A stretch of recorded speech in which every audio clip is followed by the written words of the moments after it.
Quels sont les éléments déclencheurs de votre implication dans cette activité? Les éléments déclencheurs.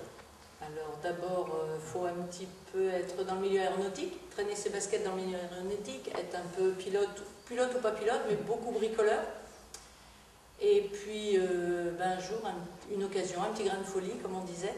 Et puis voilà, on met la main à la pâte et puis l'engrenage est pris. D'accord. Et on y passe tout entier. Et quelles sont les qualités principales d'un bon restaurateur?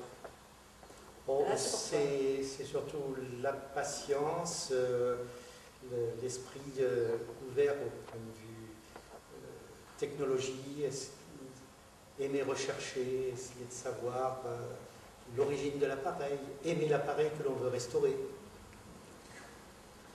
Parce qu'il y a toujours un petit lien entre l'appareil que l'on restaure et son histoire propre à la machine. N'importe qui peut-il être restaurateur? Oui, bien sûr. Tout le monde peut restaurer un appareil, tout le monde peut construire une maison, tout le monde peut faire tout.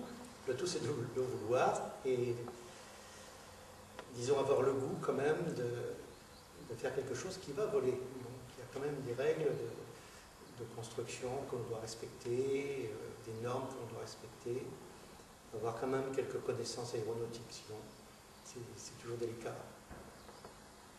Quelles sont les étapes de restauration d'un avion?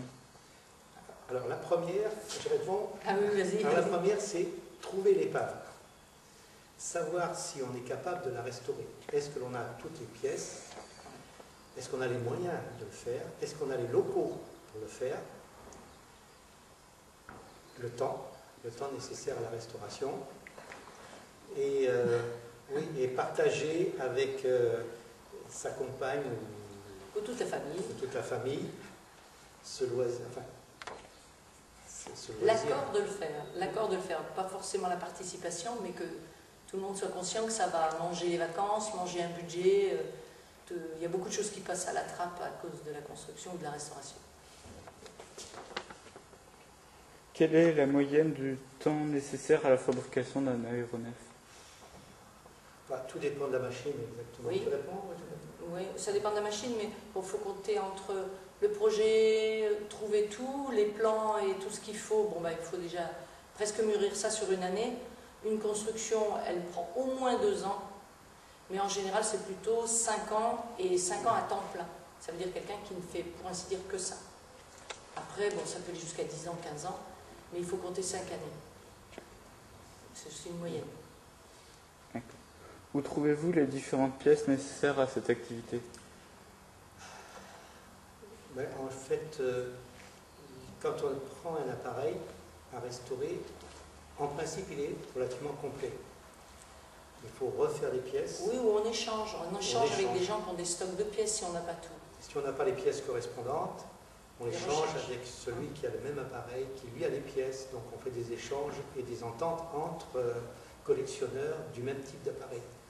Puis après, il y a Internet maintenant qui aide beaucoup à rechercher les pièces. Puis après, sinon, il faut les fabriquer si elles existent. Et on les fabrique. Là, c'est plus compliqué. Cette passion est-elle onéreuse? Un peu financièrement, si on travaille beaucoup. Si on fait soi-même le travail, c'est plutôt du temps à ce moment-là qu'il faut. Mais il y a quand même un coût financier de locaux, d'assurance, de matériaux, des fois qui sont très chers, de pièces qui sont très chères quand on ne les trouve plus. Donc, financièrement, il y a quand même un coût important. Et c'est aussi beaucoup de temps à passer. Surtout du temps. Il faut surtout avoir du temps. Quels sont les avantages et les inconvénients de cette activité? Les avantages, si on aime ça, on y est, c'est bien. On on aime ça, on le fait, on fait ce qu'on aime, c'est bien. Les inconvénients, c'est très prenant. Très voilà, prenant, c'est très... il faut abandonner beaucoup d'autres choses. Puis il faut surtout que la famille soit en accord, parce que si ça tiraille à la maison, c'est ça qui est le plus difficile souvent. Certains abandonnent parce que la famille veut aller à la mer, quand l'autre veut aller au terrain d'aviation. Avez-vous déjà piloté l'un des appareils que vous avez rénové ou construit? Ah ben oui. Ouais, c'est le but. C'est le but. C'est ça la récompense, c'est ça l'avantage. C'est un des avantages, c'est la question d'avant. C'est un avantage de voler sur ce qu'on a construit ou réparé. Évidemment, oui. Les heures de vol d'un avion sont-elles supérieures à celles du temps de construction? C'est proportionnellement très inverse. Oui, en fait, pour un avion de collection en moyenne, lorsque on vole 1 heure avec l'appareil, il faut compter 4 heures d'entretien. Que de l'entretien. On ne parle pas de la restauration de la machine De la elle-même. construction. On parle du moment où la machine est prête à voler, qu'elle a eu les accords d'ATGRC. Ensuite, on se fait plaisir, on va voler. Donc on vole, effectivement, 1 heure de vol, 4 heures de mécanique. D'ailleurs, c'est pour ça qu'il y a des mécanos qui vont rentrer dans... Alors qu'il y a derrière déjà 5 années de restauration, en moyenne. Il faut compter 5 années de restauration ou 10 ans de construction. Ça, on ne peut pas le compter dans les heures de vol. C'est pas possible. Alors un avion plus simple, on peut dire 1 heure, 1 heure. 1 heure de vol, 1 heure d'entretien. Mais les avions plus compliqués, ça peut aller jusqu'à 1 heure pour 5 heures. Mais il ne faut pas faire rentrer en ligne de compte la construction ou la restauration, parce que là, c'est déséquilibré complètement. Quel conseil donneriez-vous à une personne souhaitant se lancer dans un projet tel que celui-ci? Qui viennent nous voir. Qui se renseignent beaucoup, qu'il aille voir la vie de ceux qu'ils font.